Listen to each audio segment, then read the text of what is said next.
ரீவைவலிசம் பற்றி பார்க்க போகிறோம். பார்ட் 1 and 2ல ரெஃபார்மஸ் மூமெண்ட்ஸ் பற்றி பார்த்துருப்போம். இப்போ ரீவைவலிஸ் மூமெண்ட்ஸில் ஃபஸ்ட்டு கொடுத்துருக்க பர்சனாலிட்டி வந்து சுவாமி தயானந்த சரஸ்வதி. இவர் வந்து பஞ்சாபை சேர்ந்த ஒரு ஆள். இவர் வந்து செயின்ட் மாதிரி கங்கா பிளெயின்ஸில் வந்து வாண்டர் பண்ணிட்டு இருந்த ஆள். அங்கே கங்கா பிளெயின்ஸில் அங்கேயும் இங்கேயும் இருந்த ஆள். அவர் வந்து ஆரிய சமாஜ் வந்து ஃபவுண்ட் பண்ணுறாரு. ஆரிய சமாஜ் இவரோட பேசிக் கோர் தீம் என்னன்னு பார்த்தீங்கன்னா, வேதிக்ஸை வந்து ஃபாலோ பண்ணணும். வேதிக் முறையில் வந்து நம்ம இருக்கணும். வேதிக்கில் வந்து என்னென்ன பிரின்சிபல் சொல்லியிருப்பாங்கன்னா வந்து தர்மா, மோக்ஷா, கர்மா, சத்தியம், அஹிம்சா, இந்த மாதிரி வந்து வேதிக்கில் சொல்லியிருப்பாங்க. இந்த மாதிரி வேதிக் முறையில் நம்ம வந்து ஃபாலோ பண்ணணும். நம்ம வந்து இவருமே வந்து மோனோதேசமை தான் வந்து ப்ரமோட் பண்ணியிருக்காரு. ஐடால்டரி வர்ஷிப், உருவ வழிபாட்டை வந்து எதிர்த்திருக்கிறாரு. அதேமாதிரி பிராமினோட டாமினேஷன் வந்து இருக்கக்கூடாது. எந்த விஷயம் ரிச்சுவல்ஸ்லையும் சரி, சோஷியல் ப்ராக்டிஸ்லையும் சரி, பூஜை பண்ணுறதுலையும் சரி, மக்களுக்கு நடுவுலையும் சரி பிராமின்ஸோட டாமினன்ஸ் வந்து இருக்கக்கூடாது. இந்த மாதிரி வந்து ஃபார்வர்டான திங்கிங்கில் தான் இவரும் இருந்திருக்காரு. இவரோட ஃபேமஸான புக் பார்த்தீங்கன்னா சத்யார்த்த பிரகாஷ் இவர் எழுதின புக்கு. இவர் வந்து பஞ்சாபில் இருக்கிற ஆள். இவர் வந்து ஆரிய சமாஜை ஃபவுண்ட் பண்ணுறாரு. எந்த இயர்னா 1875 ஆரிய சமாஜை ஃபவுண்ட் பண்ணுறாரு. இவரோட பிரின்சிபல்ஸ் என்னன்னு பார்த்தீங்கன்னா மோனோதிசம், ஆன்டி ஐடால்டரி, அப்புறம் பிராமின் டாமினேஷனை ரிஜெக்ட் பண்ணுறாரு. இவரோட ஃபேமஸான சேயிங் பார்த்தீங்கன்னா கோ பேக் டு வேதாஸ். இதான் இவரோட கோர் பிரின்சிபலே. அதானே நம்ம வந்து வேதங்களுக்கு மறுபடியும் மாறணும். அதுதான் இவரோட கோர் பிரின்சிபல். ஆரிய சமாஜ் வந்து பிரிட்டிஷ் வந்த அப்போது நிறைய பேர் கிறிஸ்டியனாக மாறி இருப்பாங்க. அவங்கள வந்து திருப்பியும் ஹிந்துவிசம்கே கூட்டிகிட்டு வரதுக்கான வேலையை வந்து இவர் பண்ணார். இவர் அதுக்காக கண்டக்ட் பண்ண ஒரு மூமெண்ட் தான் வந்து சுதி மூமெண்ட். அப்போ ஹிந்துஸ் வந்து கிறிஸ்டியானிட்டிக்கும் இஸ்லாமுக்கும் மாறின ஹிந்துஸை திருப்பி ஹிந்துவிசம்கே கூட்டிகிட்டு வரதுக்காக இவர் வந்து சுதின்ற ஒரு மூமெண்ட்டை வந்து கண்டக்ட் பண்ணுறாரு. அடுத்து இவர் வந்து சோஷியல் ரிஃபார்ம்ஸ் மூலியமாக வந்து எஜுகேஷனை வந்து ஸ்ப்ரெட் பண்ணியிருக்காரு. சோஷியல் ரிஃபார்மை வந்து ஸ்ப்ரெட் பண்ணியிருக்காரு. எஜுகேஷனையும் வந்து ஸ்ப்ரெட் பண்ணியிருக்காரு. இவரோட ப்ரைமரி அச்சீவ்மெண்ட்டு. அப்புறம் இவர் வந்து Dayananda Anglo Vedic schools and colleges வந்து ஓப்பன் பண்ணியிருக்கிறார். ஃபஸ்ட்டு அவர் வந்து பஞ்சாபில் சேர்ந்த ஒரு ஆள். 1875 வந்து ஆரிய சமாஜ் ஓப்பன் பண்ணுறாரு. இவரோட பிரின்சிபல் வந்து மோனோதேசம், ஆன்டி ஐடால்டரி, பிராமின்ஸ் டாமினேஷன் அப்போஸ் பண்ணுறாரு. இவரோட ஃபேமஸான க்ரை வந்து கோ பேக் டு வேதாஸ். இவர் வந்து கன்வெர்டடான ஹிந்துஸை திருப்பி கொண்டு வரத்துக்கு ஒரு பியூரிஃபிகேஷன் செரிமனின்னு ஒன்று கண்டக்ட் பண்ணுறாரு. அது பேர் வந்து சுதி. இவரோட எஸ்டாப்ளிஷ்மெண்ட்ஸ் வந்து Dayananda Saraswati, Dayananda Anglo Vedic school and காலேஜை வந்து இவர் எஸ்டாப்ளிஷ் பண்ணுறாரு.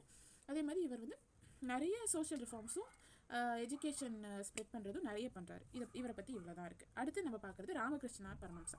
ராமகிருஷ்ணா யாருன்னு உங்களுக்கு தெரியும். விவேகானந்தரோட குரு தான் வந்து ராமகிருஷ்ணா. இவர் வந்து ஒரு தக்ஷிணேஸ்வர்னு ஒரு காளி கோவில் இருக்குது. அதில் வந்து ஒரு பூசாரியாக இருந்த ஒரு ஆள் தான். இவரோட டைம் பீரியட் பார்த்திங்கன்னா 1836 1886 வரைக்கும். இவர் வந்து காளியோட பெரிய டிவோட்டி. இவரோட சேயிங் என்ன, இவரோட பிரின்சிபல் என்னென்னா ஜீவா இஸ் சிவா. அதுக்கு என்ன அர்த்தம்னா எல்லா உயிரினமுமே கடவுள் தான். இவரோட கோர் பிரின்சிபல் வந்து ஜீவா இஸ் சிவா. எல்லா உயிரினமுமே வந்து கடவுள் தான். அதே மாதிரி மனிதங்களுக்கு வந்து உதவி பண்ணுறது வந்து கடவுளுக்கு உதவி பண்ணுற மாதிரி அப்படின்னு இவர் வந்து நம்புகிறாரு. இவருக்கு வந்து இவர் இறந்துட்ட அப்புறம் இவரோட சீடர்கள்லாம் சேர்ந்து இவருக்கு வந்து ஒரு மிஷன் ஸ்டார்ட் பண்ணுறாங்க. அதுதான் வந்து ராமகிருஷ்ணா மிஷன். அதில் ப்ரைமரியான ஒரு ஃபாலோவர் தான் வந்து விவேகானந்தா. அவரை வந்து அம்பாசிடர்னு கூட வச்சுக்கலாம் ராமகிருஷ்ணா மிஷனுக்கு. அந்த மாதிரி அவர் எப்போ ஸ்டார்ட் பண்ணுறாருன்னா 1897 வந்து ஸ்டார்ட் பண்ணுறாரு. 1897 இவர் இறந்து போகிறது என்னவோ 1886. அப்போ வந்து ஒரு 10-11 இயர்ஸ் கழிச்சு இவர் வந்து 1897 ராமகிருஷ்ணா மிஷன் வந்து ஸ்டார்ட் பண்ணுறாரு. அடுத்து நம்ம கொடுத்துருக்கிறது வந்து சுவாமி விவேகானந்தா. இவரோட ஒரிஜினலான பேர் பார்த்திங்கன்னா நரேந்திரநாத் தத்தா. இவர் வந்து பிறந்தது வந்து கொல்கத்தாவில். இவரோட பர்த்டே பார்த்திங்கன்னா நேஷனல் யூத் டேவா நம்ம செலிப்ரேட் பண்ணுறோம். எப்போனா 12 ஜனவரி 1863 பிறக்கிறாரு. 12th ஜனவரி எவ்ரி இயர் நம்ம வந்து நேஷனல் யூத் டேவா நம்ம வந்து கொண்டாடுறோம். இவர் வந்து வேதாஸை ஃபாலோ பண்ண சொல்கிறாரு. ஆனால் தயானந்த சரஸ்வதி வந்து ஆன்டி ஐடால்டரி சொல்லியிருப்பாரு, மோனோதிசம் சொல்லிப்பாரு. ஆனால் விவேகானந்தா பாலிதீசம்னா எல்லா கடவுளும் பல கடவுளை வந்து வழிபடலாம். அதே மாதிரி ஐடல் வர்ஷிப்பும் அவர் வர்ஷிப் பண்ணுவார். இவர் வந்து வேதாச மூலமும் கற்றுப்பார். அது இல்லாமல் இவரோட டீச்சர் ராமகிருஷ்ணா சொல்லித்தந்ததையும் வந்து அவர் கற்றுப்பார். ஏன்னா ராமகிருஷ்ணா வந்து காளியோட பெரிய டிவோட்டி, அவர் சொல்லி கொடுத்ததையும் இவர் ஃபாலோ பண்ணுறாரு. அது போக இவர் வந்து வேதாஸும் ஃபாலோ பண்ணுறாரு தயானந்தா மாதிரி. தயானந்தாவும் சரி சுவாமி விவேகானந்தரும் சரி வேதாஸை தான் ஃபாலோ பண்ண சொல்கிறாங்க. ஆனால் தயானந்தா வந்து உருவ வழிபாட்டையும் வந்து எதிர்க்கிறாரு, இவர் உருவ வழிபாட்டை வந்து எதிர்க்கலை. இவரோட கோரான பிரின்சிபல் என்னன்னு பார்த்தீங்கன்னா, ஹிந்துவிசமோட பெருமையாக இவர் வந்து வேதாஸை பார்க்குறாங்க.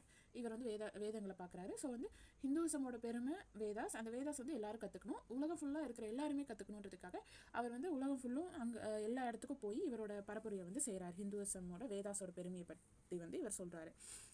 அந்த மாதிரி தான் வந்து 1893 சிக்காகோவில் வேர்ல்டு காங்கிரஸ் ஆஃப் ரிலீஜியன் நடந்திருக்கும். அங்கே தான் வந்து மை டியர் பிரதர்ஸ் அண்ட் சிஸ்டர்ஸ்னு அவரோட ஸ்பீச்சை வந்து ஸ்டார்ட் பண்ணியிருப்பார். My dear brothers and sisters, அது அந்த வேர்டு உங்களுக்கு கேள்விப்பட்டிருப்பீங்க. அது சொன்னதுனால அவர் வந்து வேர்ல்டு ஃபேமஸ் ஆகிட்டார். அதே மாதிரி 1893 இன்னொரு ஈவெண்ட் நடந்திருக்கும். என்னென்னா, விவேகானந்தர் வந்து சிக்காகோ போயிருப்பார், ஆனி பெசன்ட் வந்து இந்தியா வந்திருப்பாங்க. ஆனி பெசன்ட் யாருன்னா அடுத்து நம்ம அவங்கள பார்ப்போம், தியோசபிக்கல் சொசைட்டியோட லீடராக இருந்திருப்பாங்க. ஆனி பெசன்ட் வந்து 1893 இந்தியா வந்திருப்பாங்க. அதே மாதிரி 1893 காந்தியை வந்து சவுத் ஆஃப்ரிக்காவில் ஒரு பேட்ரிக் ரயில்வே ஸ்டேஷன் ஒரு ரயில்வே ஸ்டேஷன் இருக்கும். அந்த ரயில்வே ஸ்டேஷனில் காந்தியை வந்து ட்ரெயின்லேருந்து வெளியே தள்ளி விட்டுருப்பாங்க. அப்போ அந்த இன்சிடென்ட் வந்து தான் காந்தி வந்து சவுத் ஆஃப்ரிக்கன்ஸ்க்கு சப்போர்ட் பண்ண ஆரம்பிச்சிருப்பாரு. இந்த 3 இன்சிடென்ட்ஸ் வந்து இந்த 1893 வந்து நடந்திருக்கும். இந்த மாதிரி நீங்கள் ஞாபகம் வச்சுக்கோங்க. அதுக்கு அடுத்து கொடுத்துருக்கிறது வந்து தியோசபிக்கல் மூமெண்ட். தியோசபிக்கல் மூமெண்ட்டை வந்து ஸ்டார்ட் பண்ணது யாருன்னா ஹெச்எஸ் ஆல்காட், அப்புறம் மேடம் ஹெச்பி பிளாவட்ஸ்கி. இவங்க 2 பேரும் வந்து யூஎஸ்ஏ சேர்ந்தாலுங்க. இவங்க தான் ஃபஸ்ட்டு தியோசபிக்கல் சொசைட்டி வந்து ஃபவுண்ட் பண்ணுறாங்க. அதுக்கப்புறம் லேட்டராக வந்து இந்தியாவுக்கு வருது.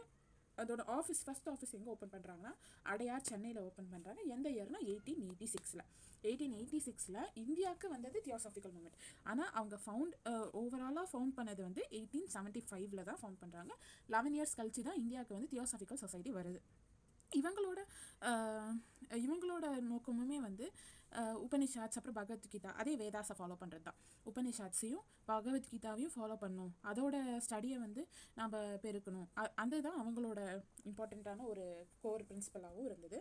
அதே மாதிரி அவங்க புத்திசம் ஸ்ப்ரெட் பண்ணுறதுக்கும் வந்து இவங்க ஒரு பெரிய இம்பார்ட்டண்ட்டான ஒரு ரீசனாக இருந்திருப்பாங்க. புத்திசம் ஸ்ப்ரெட் பண்ணுறதுக்கு இவங்க ஏன் ரீசனாக இருந்தாங்கன்றது வந்து லாஸ்ட்டில் வந்து நம்ம பார்ப்போம். லாஸ்ட்டில் ஒருத்தரை பற்றி, ஒரு இம்பார்ட்டண்ட்டான பர்சன், தமிழ்நாடு சேர்ந்த ஒரு இம்பார்ட்டண்ட்டான பர்சன் அயோத்திதாசர் பற்றி படிப்போம். அப்போ வந்து தெரியும் ஏன் வந்து புத்திசம் பரவறதுக்கும் இவர் வந்து ஒரு முக்கியமான ரோல் ப்ளே பண்ணிச்சு தியோசபிக்கல் மூமெண்ட் அப்படின்னு நம்ம பார்ப்போம்.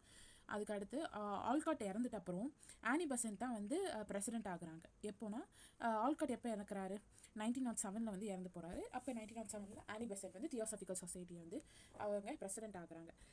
அதே மாதிரி ஆனி பெசன்ட்டோட ஒரு ஃபேமஸான அவங்க பண்ண ஒரு மூமெண்ட் பார்த்தீங்கன்னா ஹோம் ரூல் லீக் தான். ஹோம் ரூல் லீக்னா என்ன அர்த்தம்னா, அயர்லாந்து, இவங்க வந்து ஒரு ஐரிஷ் லேடி ஆனி பெசன்ட், அவங்க அயர்லாண்ட்லேருந்து தான் வந்திருப்பாங்க. அயர்லாண்டுமே வந்து இங்கிலாந்துக்கு கீழே வந்து ஒரு கொலினியல் ரூலில் தான் இருந்திருக்கும். ஆனால் அவங்க வந்து எங்களுக்கு டொமினியன் ஸ்டேட்டஸ் வேணும் அப்படின்னு சொல்லி கேட்டிருப்பாங்க. டொமினியன் ஸ்டேட்டஸ்னால் அவங்க வந்து அவங்களுக்கான டொமினியன் ஸ்டேட்டஸ்னால் இண்டிபெண்டன்ஸ் மாதிரி, ஆனால் இண்டிபெண்டன்ஸ் கிடையாது. அவங்க வந்து அவங்களோட பெரிய அட்மினிஸ்ட்ரேஷன், அவங்களோட கண்ட்ரோல் வந்து இங்கிலாந்து கிட்ட தான் இருக்கும். பட் மற்ற விஷயம்லாம் வந்து அவங்களே பார்த்துக்கிற மாதிரி, அந்த மாதிரி டொமினியன் ஸ்டேட்டஸில் இருக்கும். அதே மாதிரி ஆனி பெசன்ட் வந்து இந்தியாவுக்கும் டொமினியன் ஸ்டேட்டஸ் கொடுங்க அப்படின்றதுக்காக ஹோம் ரூல் லீகை வந்து டிமாண்ட் பண்ணியிருப்பாங்க. அயர்லாண்டில் இந்த மாதிரி எங்களுக்கும் வேணும்னு சொல்லி அவங்க டிமாண்ட் பண்ணியிருப்பாங்க. அதே மாதிரி தியோசபிக்கல் ஐடியாஸுமே அவங்க ஸ்ப்ரெட் பண்ணாங்க. தியோசபிக்கல் ஐடியாஸ் என்ன, இப்போ வேதாஸை வந்து படிக்கணும், ஸ்ப்ரெட் பண்ணணும், ஹிந்துசம் ஃபாலோ பண்ணணும், அந்த மாதிரி அதோட ஐடியாஸுமே அவங்க ஸ்ப்ரெட் பண்ணாங்க. இவங்களோட ஃபேமஸான 2 நியூஸ் பேப்பர் இருக்குது, நியூ இந்தியாவும் காமன்வீலும். இது 2மே வந்து ஆனி பெசன்ட்டோட நியூஸ் பேப்பர்ஸ்.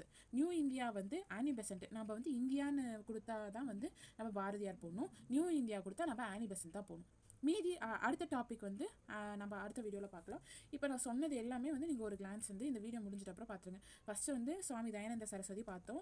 அவங்க வந்து ஆரிய சமாஜ் ஃபவுண்ட் பண்ணுறாங்க, 1875 ஃபவுண்ட் பண்ணுறாரு. சத்யார்த்த பிரகாஷ் எழுதுறாரு அவரோட புக்கு. அவரோட ஃபேமஸ் சேயிங் வந்து கோ பேக் டு வேதாஸ். அவர் நடத்தின பியூரிஃபிகேஷன் செரிமனி வந்து சுதி மூமெண்ட்டு. இவர் எஸ்டாப்ளிஷ் பண்ண ஸ்கூல் அண்ட் காலேஜ் வந்து Dayananda Anglo Vedic school and college. இவர் வந்து சோஷியல் ரிஃபார்முக்கும் எஜுகேஷன் ஸ்ப்ரெட் பண்ணுறதுக்கும் முக்கியமான ஆளாக இருந்தார். அதுக்கடுத்து ராமகிருஷ்ணா பரமஹம்சரை பற்றி பெருசாக எதுவும், அவர் வந்து ஒரு காளி டிவோட்டி, தக்ஷிணேஸ்வர் டெம்பிள் கொல்கத்தாவில் இருந்தார். இவரோட மெயின் பிரின்சிபல் என்ன, ஜீவா இஸ் சிவா, இவரோட மெயின் பிரின்சிபல் அதுதான். அதே மாதிரி இவருக்கு வந்து ராமகிருஷ்ணா மிஷன், இவர் வந்ததுக்கப்புறம் ராமகிருஷ்ணா மிஷன் வந்து விவேகானந்தர் ஸ்டார்ட் பண்ணுறாரு. 1897 ஸ்டார்ட் பண்ணுறாரு. விவேகானந்தர் வந்து எயிட் 1893 அங்கே சிக்காகோ போய் அவர் வந்து அந்த வேர்ல்டு ரிலீஜியன் கான்ஃபரன்ஸை அட்டென்ட் பண்ணுறாரு. அப்போ வந்து காந்தியும் சவுத் ஆஃப்ரிக்காவில் ட்ரெயினில் தள்ளப்பட்டிருப்பாரு. ஆனி பெசன்ட்டும் இந்தியா வந்திருப்பாங்க. அதுக்கடுத்து தியோசாஃபிக்கல் மூவ்மெண்ட்டு அதை ஃபவுண்ட் பண்ணது வந்து மேடம் பிளாவட்ஸ்கி ஆல்காட்டு. ஆல்காட் இறந்துட்ட அப்புறம் ஆனி பெசன்ட் வந்து 1907 அவங்க வந்து லீடர் ஆகிருப்பாங்க. இவங்களும் வந்து வேதாஸை தான் ஃபாலோ பண்ண சொல்கிறாங்க. அது இல்லாமல் புத்திசம் ஸ்ப்ரெட் ஆகிறதுக்கும் வந்து தியோசாஃபிக்கல் மூவ்மெண்ட் வந்து ஒரு பெரிய கான்ட்ரிபியூஷன். ஆனி பெசன்ட்டோட முக்கியமான மூமெண்ட் எதுனா ஹோம் ரூல் லீக் டிமாண்ட் பண்ணாங்க பிரிட்டிஷ்கிட்ட. அவங்களோட ஃபேமஸான 2 நியூஸ் பேப்பர் வந்து நியூ இந்தியா அப்புறம் காமன்வீல். இதுதான் இதில் இருக்க ஓவரால் கான்செப்ட். இதை நீங்கள் ஒரு வாட்டி இதே மாதிரி சொல்லி பார்த்துக்கோங்க படிச்சுட்டு.